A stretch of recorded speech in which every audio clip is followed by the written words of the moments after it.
Dans la poursuite de la mise en place d'une centrale nucléaire au Burkina, le ministre de l'Énergie Yacouba Zabré Gouba a signé le 5 juin 2024 en Russie 3 mémorandums d'entente avec l'Agence Russie de l'énergie atomique, Rosatom. Conformément aux exigences de l'AIEA, l'Agence internationale de l'énergie atomique, ces accords de coopération russo-burkinabé visent l'évaluation et le développement des infrastructures nucléaires, ainsi que la formation d'une opinion publique positive concernant l'énergie nucléaire.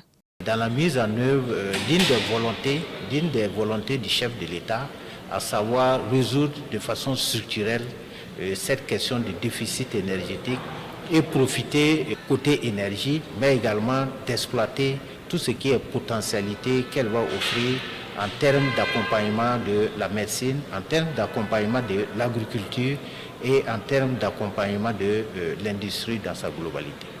Avec un taux d'accès national à l'électricité de 22,5% en 2020.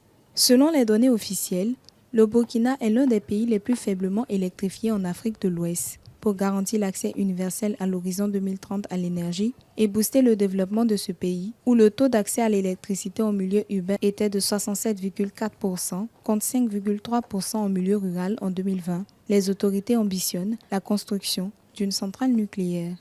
Cela nécessite qu'on puisse travailler assez rapidement, qu'on puisse avoir une masse critique, mais également que les techniciens puissent procéder très rapidement aux études nécessaires au lieu d'installation de la centrale pour pouvoir y arriver très rapidement. Le gouvernement du Burkina Faso s'est fixé comme objectif à l'horizon 2027 d'atteindre au moins un taux d'accès à l'électricité au plan national de 60%, 90% en milieu urbain et 30% au moins en milieu rural. Et la construction d'une centrale nucléaire d'au moins 1 gigawatt s'inscrit dans le cadre du projet d'indépendance énergétique.